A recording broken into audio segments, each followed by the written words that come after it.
Chapter 1 Sunday, July 9, 2040 hours. Luke Haggerty squeezed into the tiny bathroom and pulled the door shut behind him. Not the bathroom, he reminded himself, the head.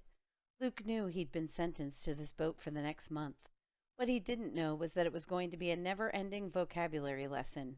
Not walls, bulkheads. Not beds, berths.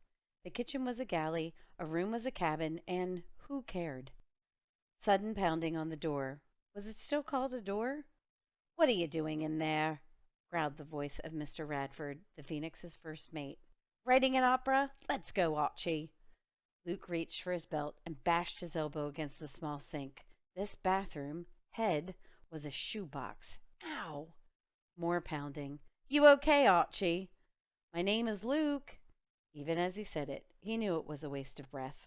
All the way from the Guam airport to the marina, Radford had leaned on the horn and cursed out Archie the truck driver, Archie the cop, Archie the pedestrian, Archie the cyclist, and even Archie the priest. By pressing himself into the corner and resting his left hip against the sink, Luke managed to finish up in the head. He hesitated. The flusher was some kind of pump. Instructions were scribbled on a plastic-coated card tacked to the wall. Bulkhead. Open valve, pump 3 times. Close valve, pump 3 times. Duck. Duck. Why duck? Wham! He smacked his head on the low doorway on the way out. "Watch your head," grunted the mate. Not at all better late than never. "Did you remember to close the valve?" Luke nodded. "What's the big deal?" "The head flushes with seawater. Last thing you want to do on a boat is let the sea on board. That's a one-way ticket to the bottom." Luke felt queasy. Ever since he'd learned he was coming here, his uneasy dreams had been a catalogue of all the ways to die at sea. Hurricanes, tidal waves, giant sharks, and collisions with supertankers, just to name a few. Now he had to add toilets to his list of things to worry about. "Okay," he sighed. "Where's my cabin?" Radford brayed a laugh. "You're standing in it, Archie." "But this is just His voice trailed off. He had been about to say the hallway outside the bathroom, but in the dim light he could make out 4 narrow bunks. Bunk berths? 2 on either end, and 2 mini dressers, all built right into the bulkhead. "These are your quarters." "Quarters?" repeated Luke. "As in a quarter of a room?" "This ain't a luxury liner." Mr. Radford shrugged. "Archie, meet Archie. Lights out at 2200." He heaved himself up the companionway out onto the deck. Luke cast his eyes around. A tousled head of sandy hair poked out from one of the upper bunks. "What time is it?" Sleepy eyes peered down over rounded, heavily freckled cheeks. 21:45, Luke replied. "I think that's a quarter to 22." The boy groaned and yawned at the same time.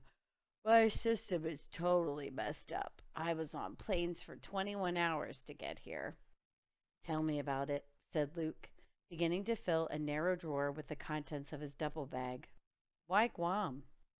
"It's supposed to be just us in the ocean," replied the other boy. "No ports, no nothing. The brochure said we probably wouldn't see another boat for a whole month." He sounded mournful, like it was a death sentence. Luke applied a hip check to the overstuffed drawer. "Nobody showed me any brochure." "Really?" The boy was surprised. "How'd you end up here?" The horrible movie replayed itself in Luke's head as it had so many times before. The crack of the judge's gravel, that single word, guilty, his mother's tears, and later in the judge's chambers, "I'm reluctant to send a 13-year-old to Williston, especially on a first offense. There's one other possibility. It's a program called CNC, Charting a New Course." Luke cast his roommate a strange smile. "I'm a convicted felon." He held out his hand. "Luke Haggerty." "Wow."